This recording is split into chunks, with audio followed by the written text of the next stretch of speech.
Welcome back to ECE 501B. Hopefully you are close to, if not already, submitting your passport into the class. I think the numbers are getting close to the total enrolled student count. If you haven't already watched, there's a really long video on the proof of Proposition 126 on D2L. It's not. It's under 9 minutes, so it's not that long. It shouldn't take too long to listen to that if you want to. The proof is in the book, but I try to go over a little bit more detail, sort of giving you the behind-the-scenes thinking that might occur. That's a proof by contradiction on Proposition 126. Homework number 1 is due a week from Wednesday. We will not meet a week from today. That will be Labor Day, so you don't need to come to campus, or you don't need to, well, I'm not going to say that. You may actually want to sign on. I might provide you with information, but you don't need to come to class, okay? And in quotes, you should start studying Chapter 2. Somebody asked me today in an email, when should I read the book? Before class? After class? I said both. Before, you want to read it to try to get your head around some of the concepts, definitions, terminology, and you might have some questions coming up as you're reading through, but it's a quick read the first time through. Then in class, hopefully some of that will start, oh, that's what they were trying to infer or develop when you were reading it. And then after class, when you read it, the text, it will hopefully fill in gaps that maybe were either in class or in your mind or elsewhere, but hopefully the two reads will be beneficial. That's the objective of, well, in your passport you read how to read mathematical material, correct? Well, why did I even go there? But here are the goals for today. We want to discuss subsets and subspaces. Subspaces are like subsets, but they're not the same. And I want you to be clear on the distinction. Then we will talk about 3 properties. There's a lot of different properties for a vector space, and a subspace has to be a vector space.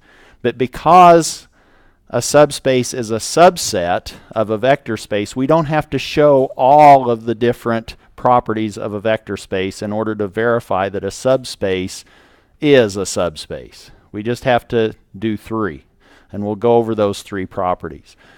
Then we'll define what we mean by a vector space sum. We will make that a little bit tighter and talk about a vector space direct sum. There's a distinction between a sum of subspaces and a direct sum of subspaces, but those two are really how do you combine subspaces. We're going to be building up with smaller blocks, so now you can think of your back to Legos. We now have little blocks that are subspaces, and how do we put all of those together? In some cases, it gives us the entire vector space. And when it does, and if it does it in an efficient way, then that's a direct sum combination of subspaces. Then we will look at some examples of direct sum. Yes, I skipped over a goal. We want to look at examples of subspaces. Then how do we combine those with summing and direct sum? Then we will look at direct sum examples and some that are not direct sums. How do these subspaces add together, but yet it's not a direct sum? What's that? So we'll try to make that clear. We'll look at a couple of propositions that help us determine these properties of combining or building with subspaces, and then we'll begin Chapter 2. You're supposed to be studying it, so if you haven't already started reading it for the first time, you want to catch up by Wednesday, because we'll start to jump into, hopefully, finite dimensional vector spaces at the end of today's class. Right now we're talking about vector spaces generically, and so they could be infinite dimensional in chapter 1, these concepts. Subspace, now we're drawing. We're just drawing diagrams, but this gives us a conceptual understanding of what we're talking about. Here, U is a subset of this vector space V, and I've indicated that by U is a cloud inside a cloud. Everything's going to the cloud, so we might as well make the cloud part of 501b, right? If you didn't, that was an attempt at a little levity, but apparently it didn't work. So, suppose first that U is a subset of a vector space V, just a subset. So make sure I clearly enunciate. This is right now just a subset of V. If U is a, well, let me say if U is also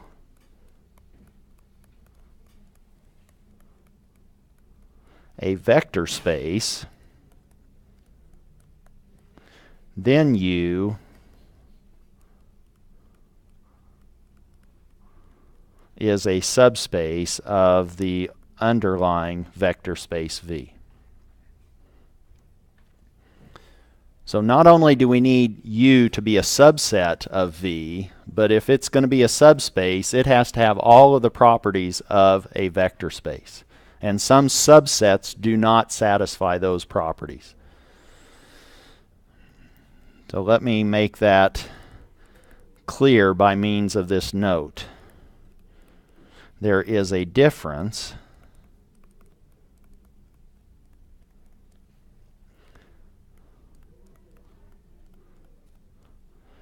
between a subset and a subspace. If you take nothing further away from this class, you can remember, hopefully you'll remember that. But don't fall asleep just yet, okay? But there is a difference between a subset and a subspace. If you're at home, you can actually push the pause and go get something to eat, right? Come back, get some coffee, play it again for another 5 minutes. Do the same, repeat. Anyway, there is a difference. That is, stating it another way, every subset is not necessarily, is not a subspace.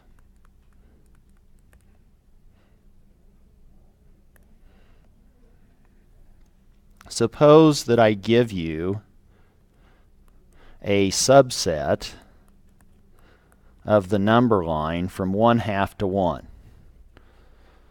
We can say that that's a subset of the real line by that notation.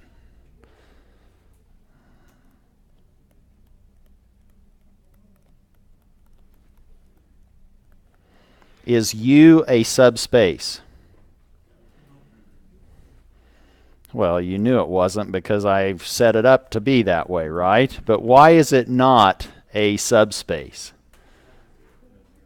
Pardon? It doesn't contain the 0 element, does it? So you can't, and it violates all the 3 different tests that we're going to use. One test property is the subspace has to contain the 0 element. Another is it has to be closed under addition. You could take an element from U and another element in U and be outside of U. So it's not closed under addition. It's also not closed under scalar multiplication. Those are the 3 properties that a subspace has to satisfy in order to be a subspace. So let's now talk about this a little bit more specifically. For U, the subset U or subspace, for U to be a subspace,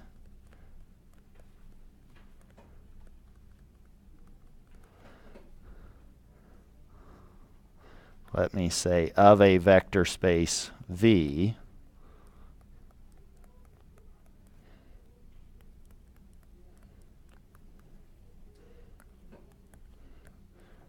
U must be a subset of the vector space, and 2, U must satisfy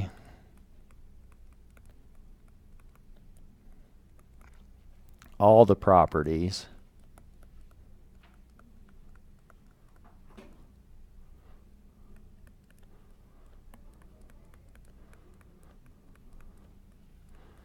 of a vector space.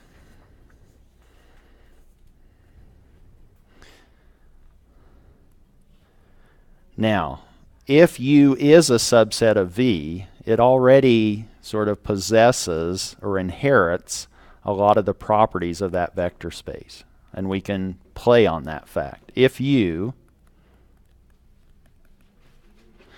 is a subset of V,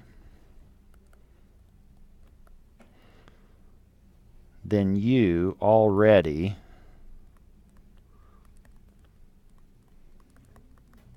inherits many properties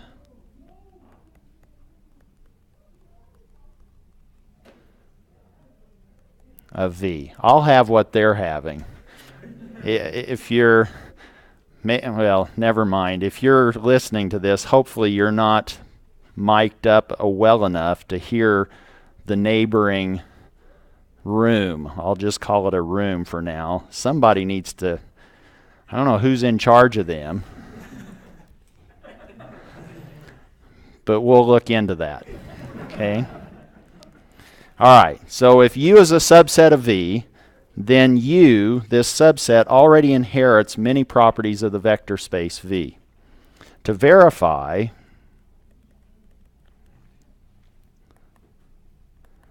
that U is a subspace, let me be clear, of V, we only need to check or verify or show that this subset, that U,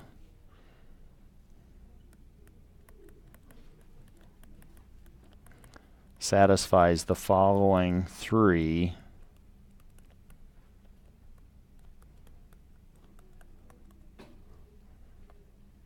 properties.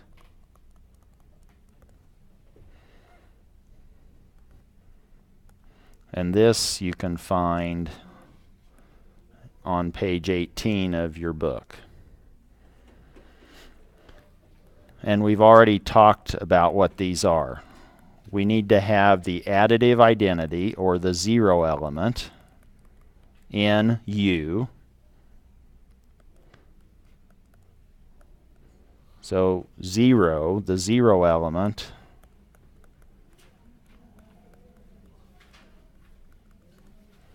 is in U. We need closure under addition, so it's closed under addition.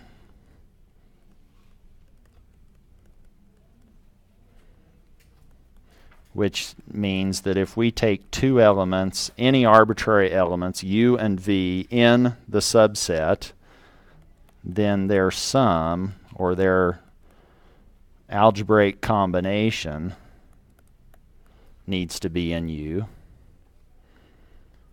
And finally, the third of 3 properties that need to be verified is that we need it to be closed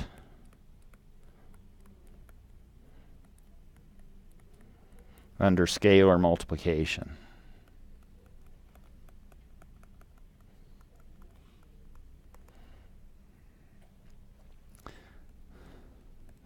If A is an element of F, do we remember what that means? F is a field that could be in this class either the real numbers or the complex numbers. That's our field of numbers. If A is a scalar from a field and U is an element, an arbitrary element in that subset,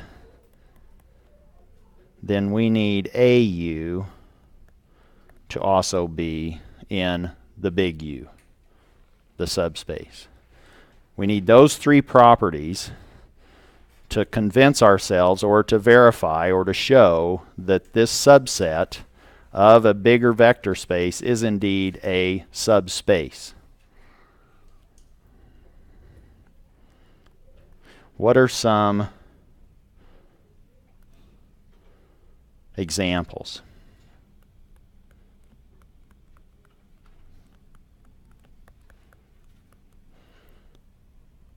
Subspaces of R2. The XY question. Just to clarify, when you say a element of F, which can be real or complex, are we assuming U is also real or complex space? So that if U was a real space. So now the question is, what is the subset? The subset is going to depend on the underlying vector space. So the vector space could be functions. We haven't said. So the vectors in U could be functions. And now let's say their domain might be coming from the reals, coming from the field of numbers, but U can be very general. This vector, or the subset of a vector space. And A is going to be will be playing over either the reals or the complex numbers, depending on what F is. So A is the A is a scalar from either reals or complex numbers. If it's real, then the arguments in this vector space need to be real. If F is the complex numbers, then the domain is the complex numbers. Okay? So now let's look at subspace examples, subspaces of the XY plane. And now I like to just think of the floor as really the XY plane, just extend it out to infinity in both directions. And these examples you can find in the textbook on page 19. One subspace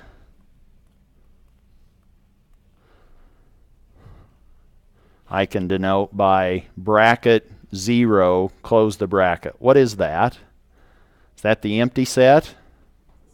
No. That's the origin, isn't it? So 0 here is a 2 vector that has a 0 element or coordinate in the first position and 0 in the second position, or if we're in the XY plane, it has a 0 in X, a 0 in Y. Here is our origin.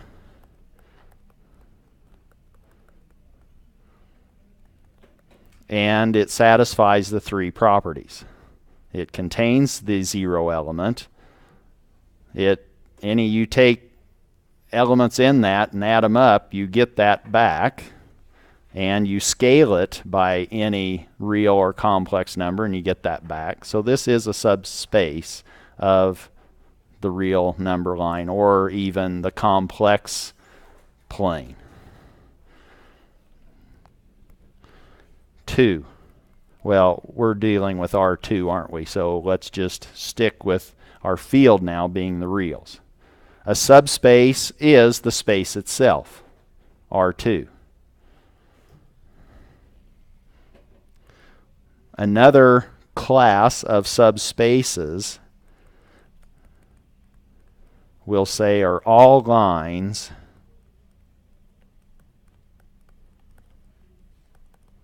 through the origin.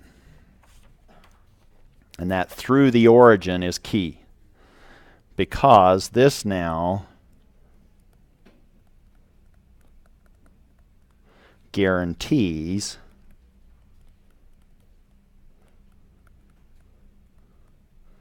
the 0 element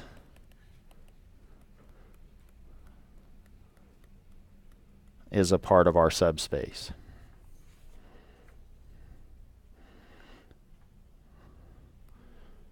What if we now draw those?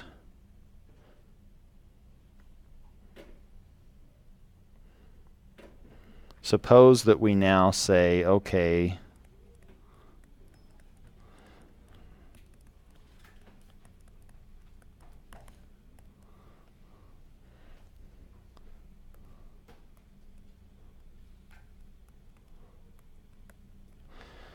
there's our xy plane, that's R2. I could say then that the x-axis is a subspace of R2. So this is now our U, which is the x-axis. It goes through the origin, and we can stay on that subspace if it's closed under addition and it's closed under scalar multiplication, and it contains the origin or the zero element.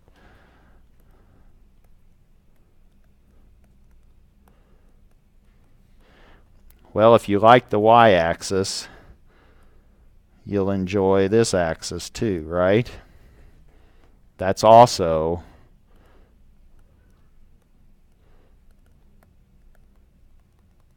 a subspace.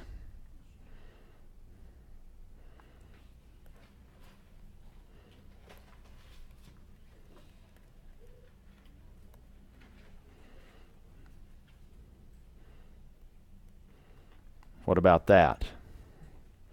Let me call this one W. I don't know if I drew it very accurately or not, but let's say that that's now at a 45-degree angle. Its coordinates are equal, U and U, belonging to R2, such that each coordinate is U coming from the reals. Questions on those examples? That gives you a feel for valid subspaces in terms of an image, a mental image or picture. What is not a subspace?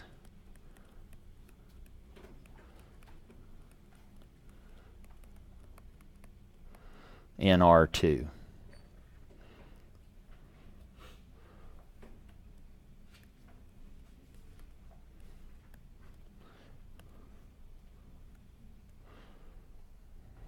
Here's a subset, U, of R2, a horizontal line.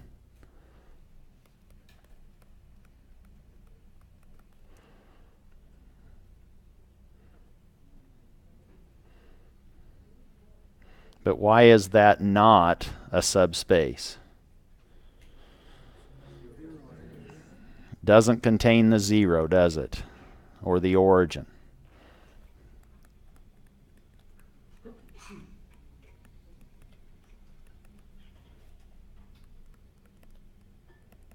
That's the quick answer. Or you could say there's no zero element, which really says you give me a U in U. Is it possible to find a Z from U that will give me U back?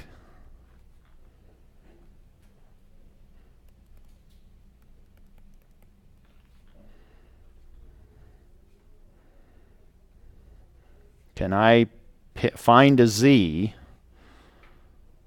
in U that could serve as the zero element? I've already told you no, so you know the answer. You don't even have to flip a coin, right?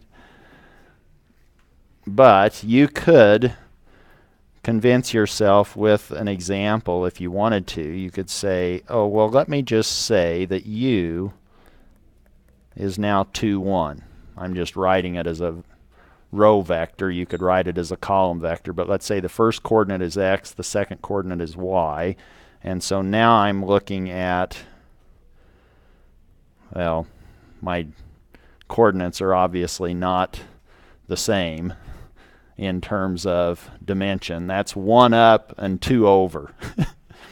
So you can see it's not consistent, but you can draw it consistently. 2 over and 1 up. So there's our point 2, 1. And now I'm trying to find, well, the only thing that I can get close to would be 0x and 1y, right? That's as close to the origin as I can get in U. But that now gives me 2, 2. And that is not an element of U. So Z is not a 0 element, 0, 1, although it's as close as I can get in U in that subset. And here I'm showing you that vectors in the subset, you can find them to where it's not closed under addition. And there's an example. And in a counterexample, all you have to do is come up with one counterexample, and boom, you've demonstrated that something is not true. It just takes one. A proof proves it for everything. All right, one more. Counter or a subset that is not a subspace.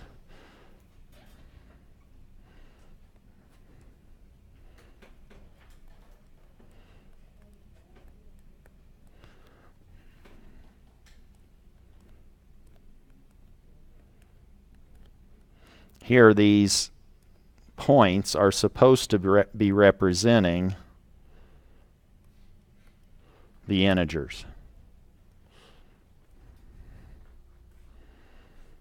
So now, how can I verify or convince myself that that subset of the of R2, this integers in X, is not a subspace?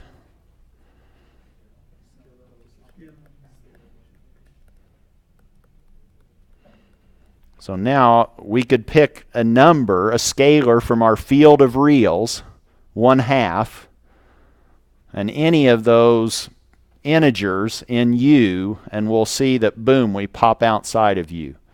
So it's not closed under scalar multiplication. U is not closed under scalar multiplication.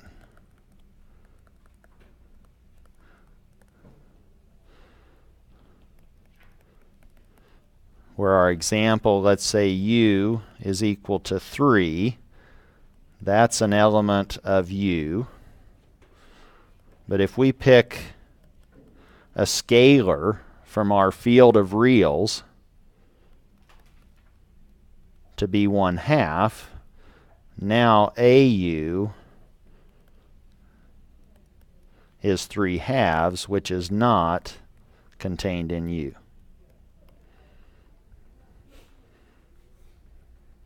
Does that help? So we've shown some examples that do demonstrate subspaces, others that are not.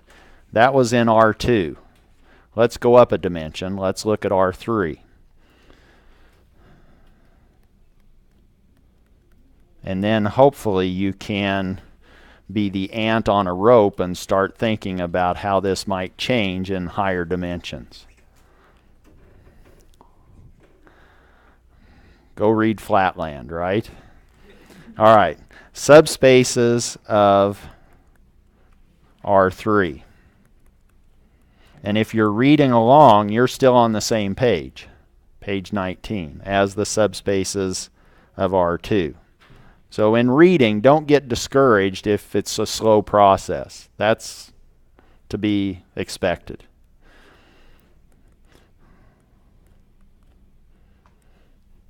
Zero, but now this 0 is different from our previous 0, is it not? Now it's a 3 vector, isn't it? And unfortunately, if you're listening to this, you can't read or see my facial expressions, right? But maybe you can hear it from the intonation in my voice. Good luck. All right, so that one was carried over from before. Another one that we can carry over is the entire space. It's a subspace of itself. Well, I sort of liked lines. Where do those lines need to be?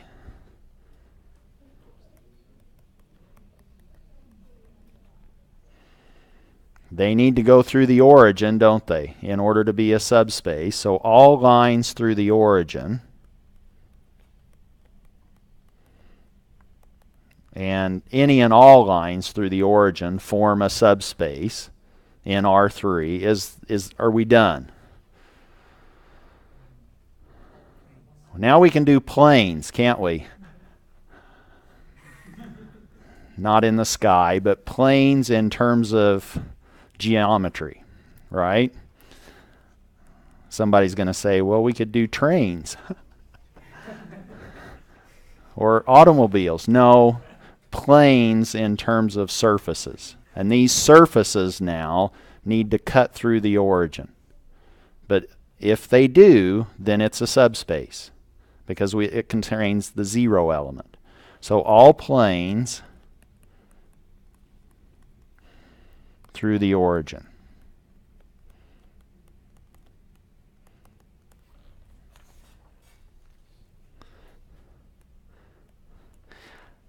Now let's talk about the distinction between combining subspaces. And the way that you can combine subspaces is a couple different ways. One is by unions, like you take the unions of sets, and by sums. And there's a big distinction. So here, let's just say, okay, we need to note the following. Unions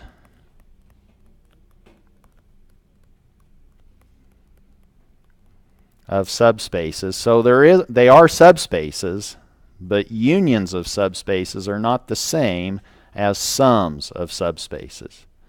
So unions of subspaces are not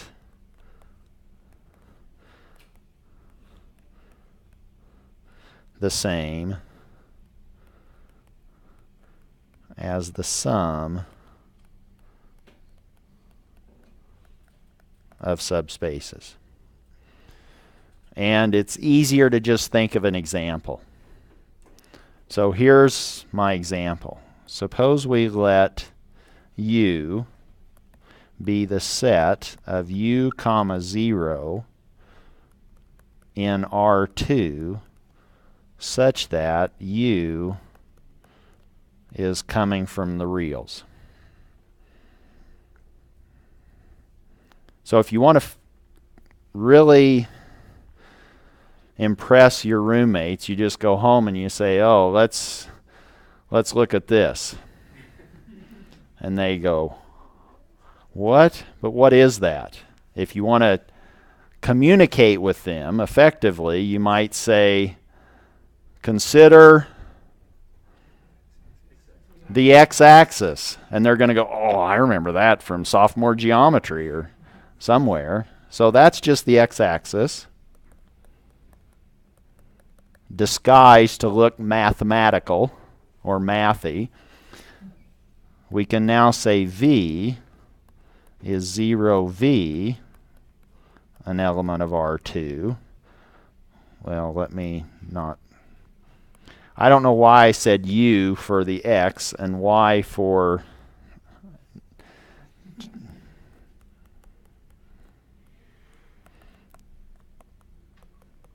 There's the y-axis. So now those are subspaces, right? We just said that those can be subspaces. But what if I now say, let's consider U union V. That's supposed to be a union symbol.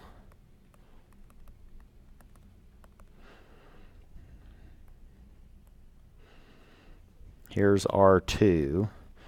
where am I allowed to play?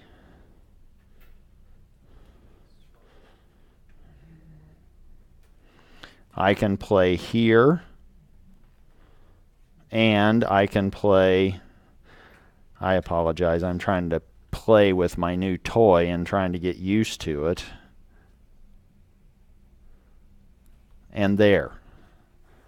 That's the union of U and V. But I can't get anywhere other than those two axes, or those two subspaces. This is now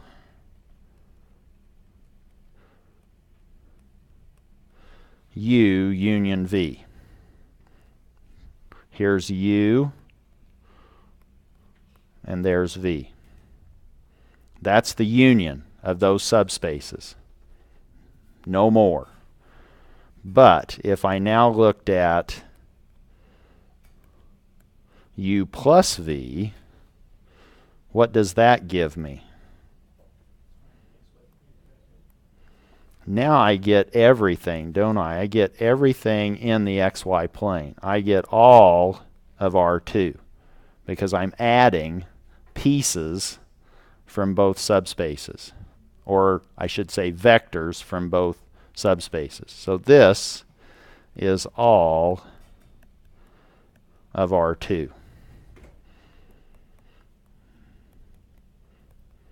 So there's a big difference between that plus symbol and the union symbol. There's a big distinction. And so there's a difference between unions and sums. Is that clear? Now let's look at what we can do by when we try to take these Lego blocks, these subspaces, and combine them or build with them. Let's now start building with subspaces and see what happens. Or we see that now we probably get more bang for our buck with sums of subspaces. So let's look at what this looks like. Or now we want to look at building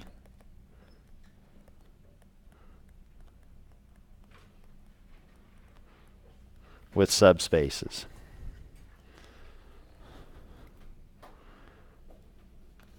So suppose we start out with some subspaces. Let me call them U sub 1, U sub 2, up to U sub m. Suppose those are all subspaces of V.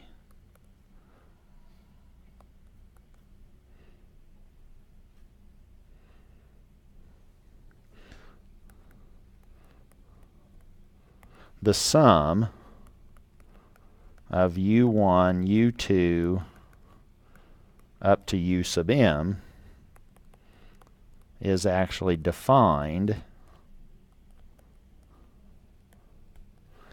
to be the set of all possible sums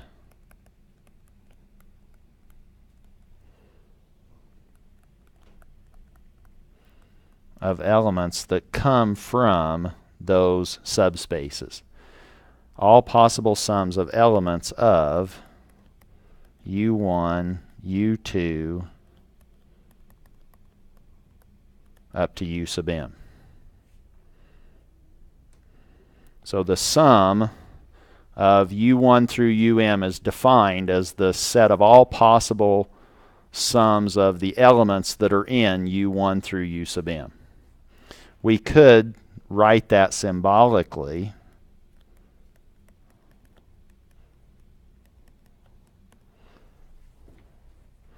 as U1 plus U2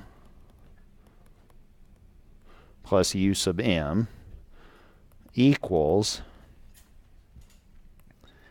and now I hope you see that I've taken off the shift key. On the left, those are capital U's. On the right, those are lowercase. Very subtle, but you can make it more pronounced in your own notes. Is it clear what I'm trying to say? On the left, these should be script U's, maybe, capital script U's. Those are our subspaces that I'm summing with these plus symbols between them. And now I'm taking U sub 1 as an element of capital U1, or subspace U1, little u sub 2, etc., u sub m, such that U1 is an element of big U1, U sub 2 is an element of big U sub 2, etc.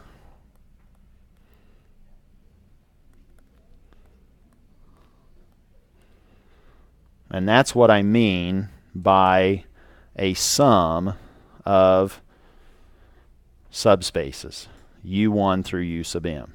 You give me any element that belongs to the first one, any element from the second, all of those possible combinations, sums, that creates the sum formed by those M subspaces.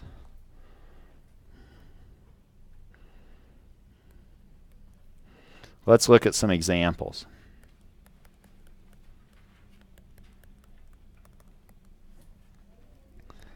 Suppose we let script U be the 3 vector U1, comma 0, 0 in R3 such that U1 is real. And suppose that V, subspace V, is V1, V1, 0 in R3 such that V1 is real.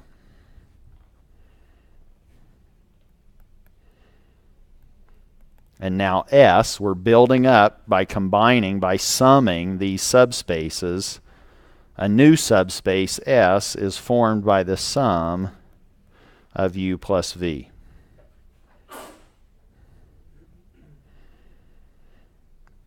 And we want to sort of uncover what that is. Well, if we just put these two together, we see that we have U1 plus V1 in the first coordinate.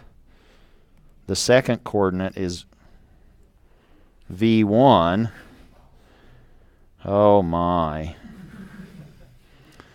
I hope you remember what we just wrote. Magic. Oh.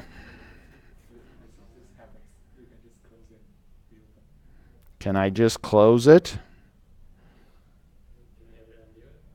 I was trying to undo.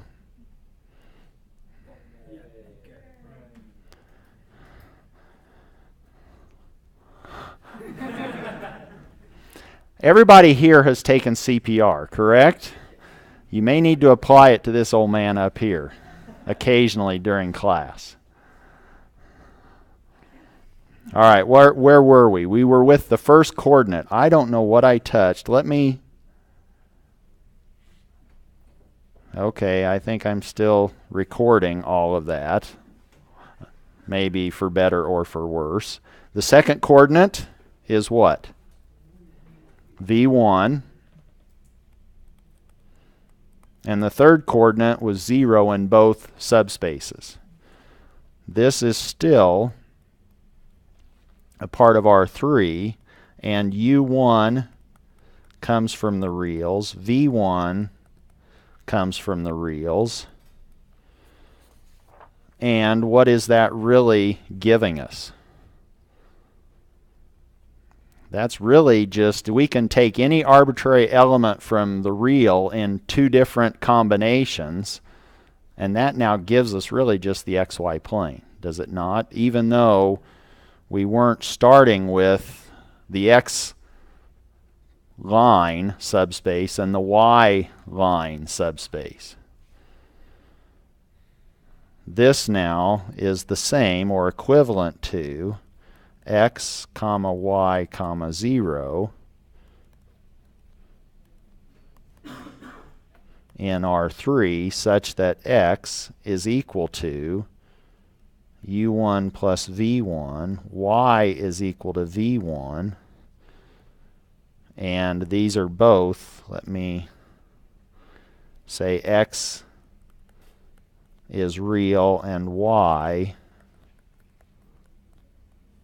is also real, or that's just the xy plane. So that's a way of combining subspaces to produce something bigger. But we want to do more than just sort of combine arbitrarily. We want to do it maybe in a more selective way.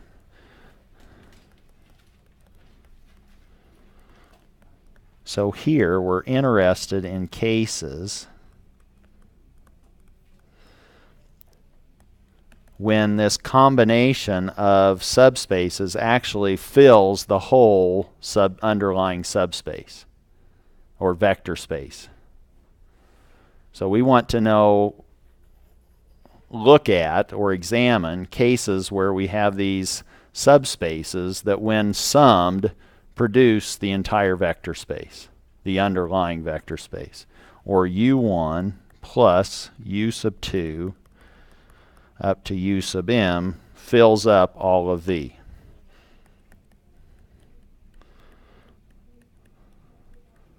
The subspaces add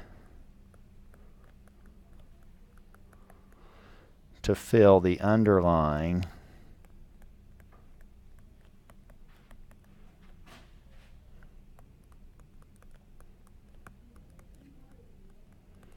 vector space. Not only that, but we also want another combination. Also, we are interested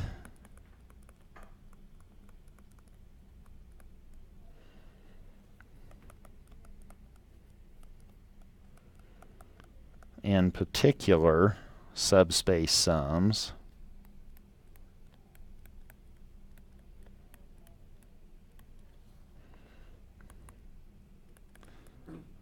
that have little intersections.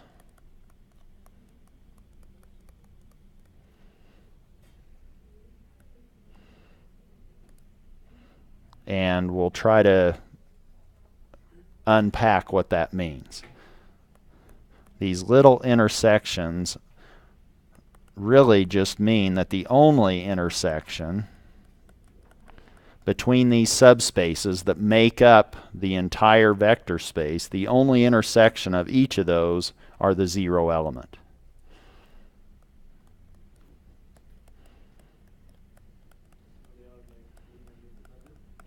So the question was, are they linearly independent?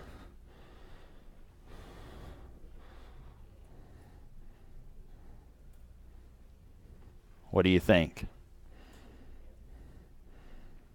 So now we will see that we're basically trying to build these up out of pieces that, well, and we're going to call that something special, and it's going to be the direct sum. And we'll try to show what that means. Okay? When they have their only intersection is the zero element. So here's what we want to do. Suppose that V is now u1 plus u2 up to u sub m is the direct sum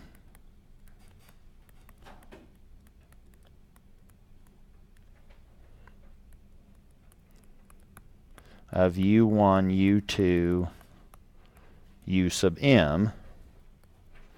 And we're actually going to write that a special way, written V is equal to u1 plus with a circle around it, u sub 2 plus with a circle around it, and u sub m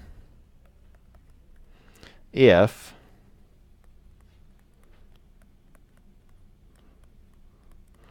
each element of V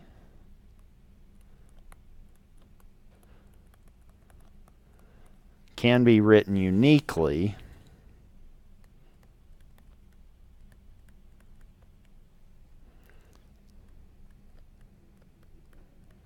as a sum u1, and now these are lowercase, plus u sub 2 plus u sub m, where each of these u sub i's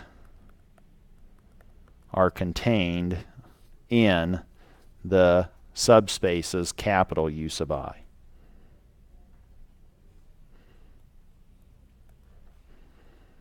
So let's look at some examples of these.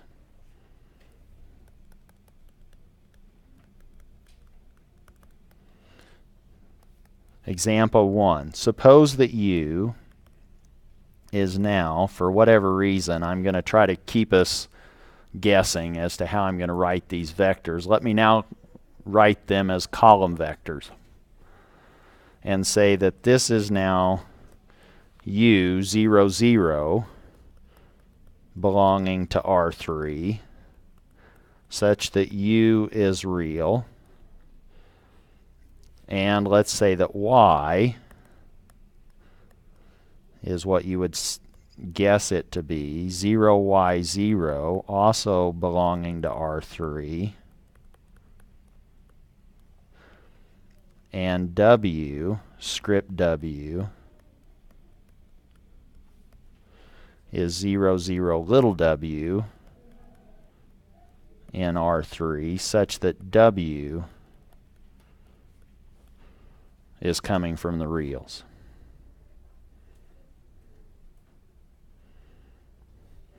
There's a subset U, the x-axis, a subspace Y, the y-axis, and a subspace W, the z-axis. V, I think you can see, if you summed those up, and in fact, if you look at the intersection of these, they're the zero vectors, so they become a direct sum combination of U, Y, and W. And this one is kind of a special case because these are orthogonal, aren't they? They're not only independent, but they're orthogonal. So the subspaces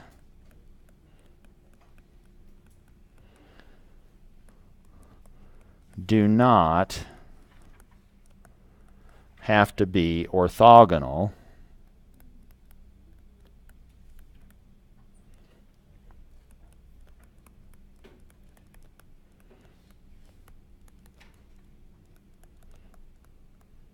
to provide a direct sum. So let's look at another example of that. Suppose U is now a little different. It's U 0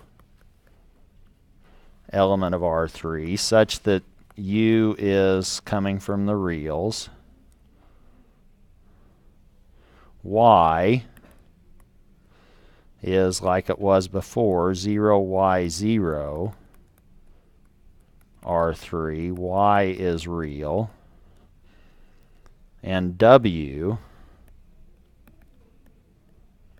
is 0, 0 W,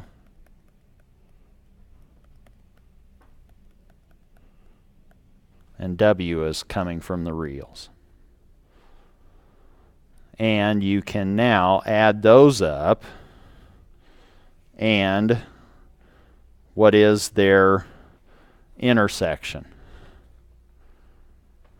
What's the intersection of U and Y? 0.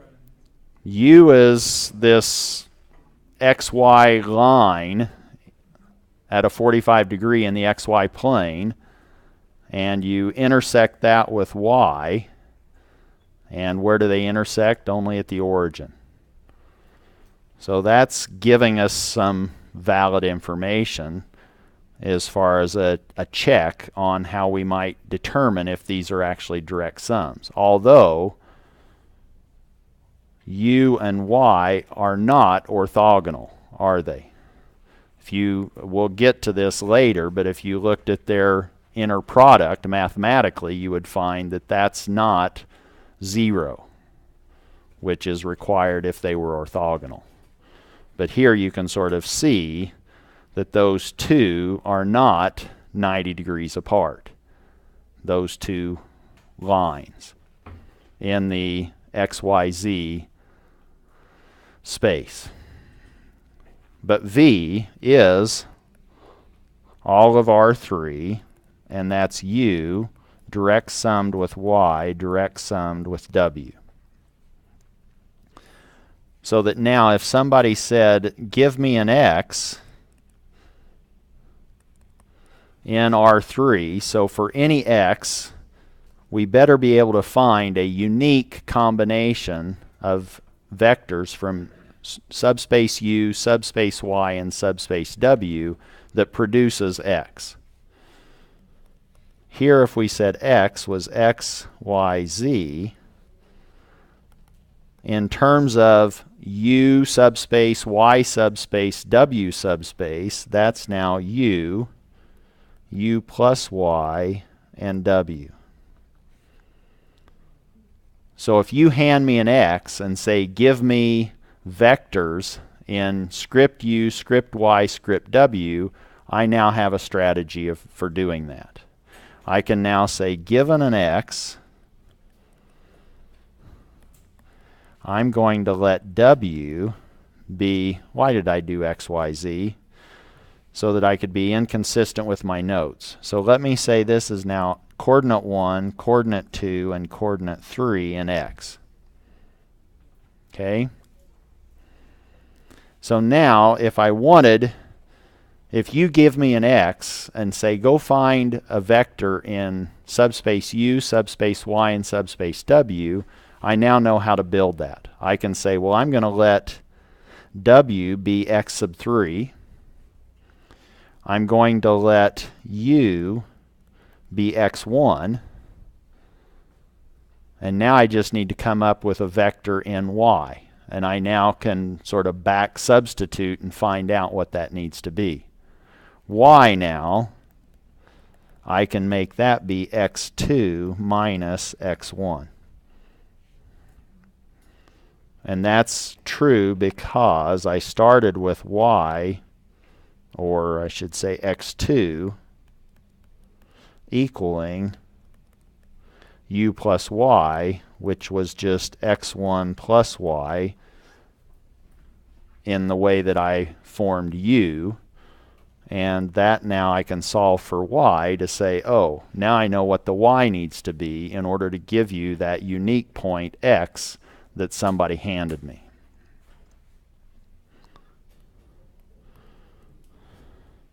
Let's look at a third example of combining. Suppose U is now UV0, an element of R3, such that U is coming from the reals and V is coming from the reals. And what is that as a subspace in R3? What is that subspace? What's another way of labeling that? That's just the XY plane now. So this is now the XY plane. And let's say W is 0, 0, little w in R3, with W being pulled from the reals. And again, V, which is all of R3, is the direct sum combination of U and W. So that's a third example of combining or direct sums, and they all give us a little different picture of how that can happen. The first one, they were all orthogonal. The second one, they don't have to be orthogonal. The third, If you have 3 dimensions, you don't have to have 3 subspaces. You can have 2 and still have a direct sum combination to produce the entire subspace. So you can have partial numbers in terms of subspaces to produce the whole.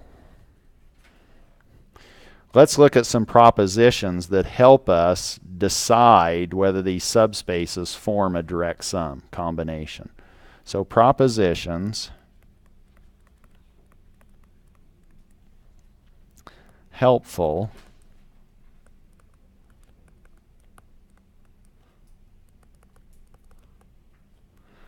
in deciding if a collection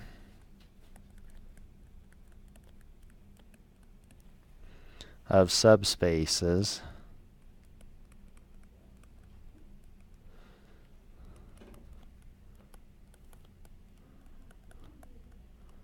is a direct sum. And in fact, these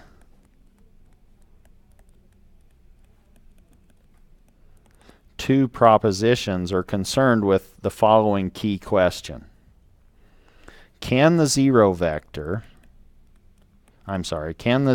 element, well, it could be called the zero vector also, can the zero element be represented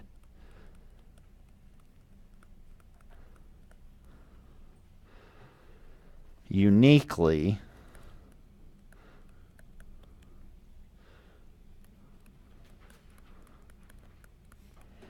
by vectors u1 in big U1 or in subspace U1, vector u sub 2 in subspace u sub 2, and u sub m in subspace u sub m. That's the key question. Can the zero element be represented uniquely by vectors in these subspaces? That's really sort of underlying the ideas in these propositions. So here's proposition 144. Proposition 44 in chapter 1. Suppose u1, u sub 2, u sub m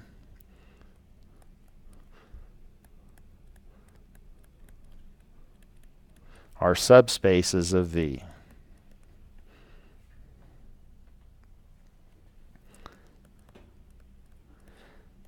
Then U1 plus circle, I don't know how to say that if you're listening and not watching, plus circle U2 plus circle dot dot dot plus circle U sub M. This is a direct sum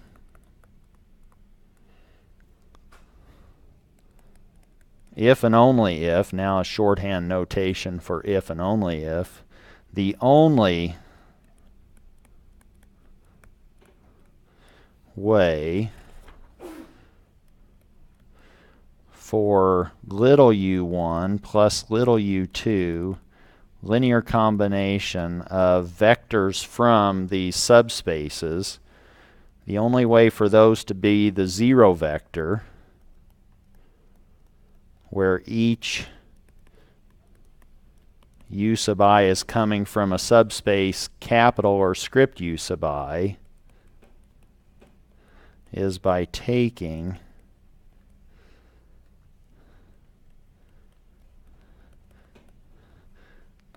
each of these u sub i's to be 0. That's proposition 144. You can say that combining these subspaces is a direct sum combination to fill the whole space if the only way for you to get the zero vector, and I'm assuming that they complete V. So now let's look at a negative example of this, or a counter example to this statement or this proposition. Negative example of a direct sum.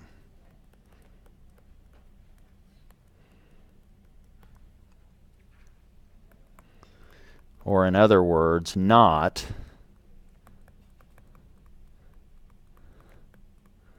a direct sum decomposition. So you may hear us talk about a direct sum decomposition, and that means now we're separating this vector space into subspaces that form a direct sum. That would be a direct sum decomposition of a subspace. Suppose now in this negative example that one subspace U is now U1, 0, U sub 3 in R3, such that U1 is coming from the reals and U sub 3 is coming from the reals. And you already know what that is. What is this subspace? This is now the XZ plane. Y, let's say, is now the y-axis in R3.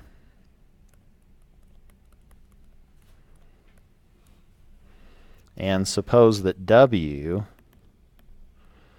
is now W3, 0, W3.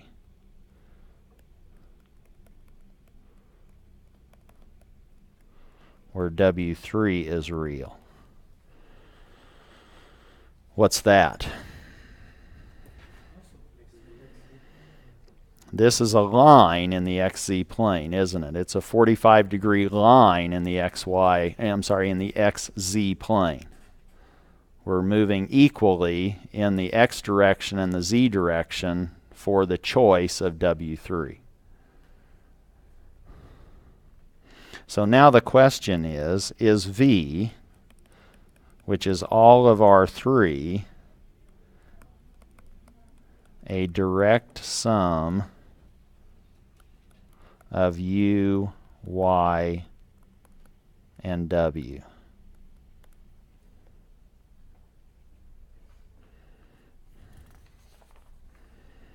Or we could say, if we looked at this, we could put all of these pieces together. We have U1 plus W3, we have V2, and we have U3 plus W3. And if we can come up with more than one way of writing the zero vector in terms of these variables, U1, W, or these elements, then we can say, well, that's not forming a direct sum decomposition.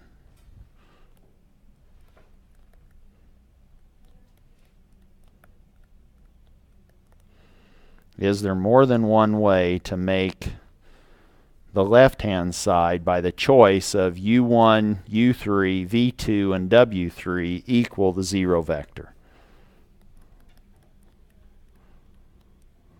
So for any x in R3, we actually have x is equal to x1, x2, x3 equaling U1, 0, U sub 3 plus 0, V sub 2, 0 plus W3, 0, W3. And we could do this many different ways, but if I now said, oh, what if we let W3 be 0? If we said, suppose that we force this one to the 0 vector, then we have a unique coordinates for x, y, or x sub 1, x sub 2, and x sub 3.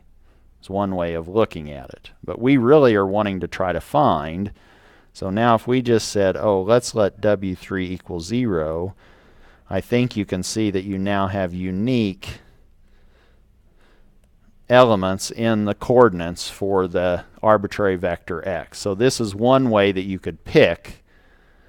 Given an x, an arbitrary x, you could pick values in whatever we called them, u, y, and w, to form that vector x. But the question really is, can we pick, so we can fill the entire R3 is what I'm saying here. So this is now, let's say, anything in R3, is it not? We can get to any vector in R3 by this combination of vectors in u, y, and w. So we know that we're filling out the whole space. We now want to know, but is it a direct sum? And we can show that it is not by saying, oh, here's 0 vector, and I can now pick an element in u, is it not? Now whatever I called those, u1 is minus 1, u3 is minus 1. I can pick a vector in y, just setting what I called v sub 2 equal to 0. And I can set, or find another vector in w, and now I actually have the 0 vector for one collection of vectors in u, y, and w. But those are obviously not the 0 vectors, are they, in u or w? Y, yes. But I can also say, and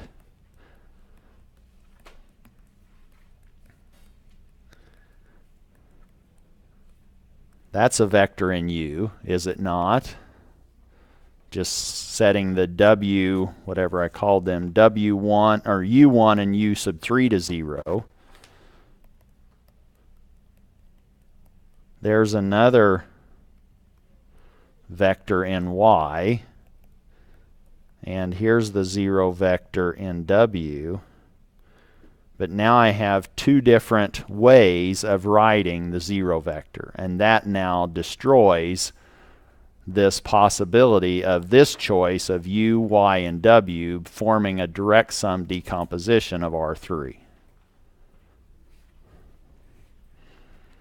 So the 0 can be written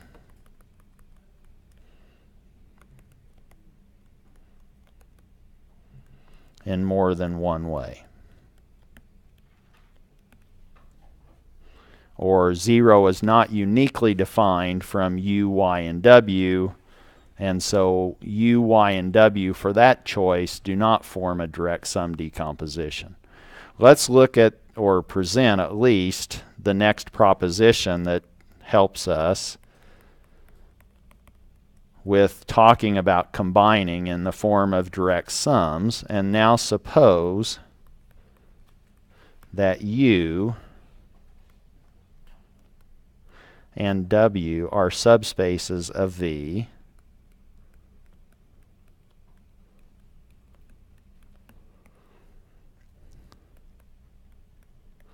then u direct sum w makes sense. U and w is a direct sum decomposition of this vector space V if and only if V can be achieved, or all of the vector space can be obtained by summing u and w, and if we look at the intersection of u with w,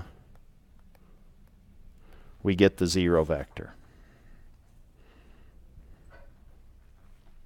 So what is this saying? This is saying that u and w fill the entire vector space. That's what this first piece says. But if you now looked at their intersection, they only intersect at the origin. And if you looked at that previous example, we had the xz plane, and we had a line, didn't we? I think in w, wasn't w the line at a 45-degree angle in the xz plane? Where do those intersect? More than just the origin, they intersect in that 45-degree line at X and Z, which is not what you see from Proposition 145. It violates this last piece of the second clause.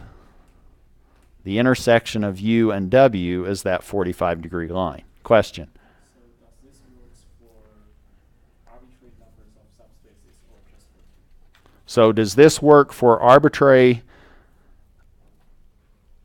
numbers of subspaces or just for two? Well, if it was more, you would need that the sum, so let's just do it up, so we could do this by induction. So my answer is yes, it's for more than just two. But the principle is covered with two. So now you can see that, but you have to take these, all of these pairwise combination or intersections have to give you the zero vector. Does that make any sense? So now if you wanted to expand this to more than just two subspaces, you would need to do it carefully, but you would need to look at each pairwise intersection and make sure that those are zero. And then you're good. Does that answer your question? So I think the question was, is this restricted to two? And my answer is no. You can expand this to have multiple subspaces. You just have to make sure that they fill the original vector space and that pairwise their intersection gives you the zero vector. And we'll pick up there somewhere on Wednesday.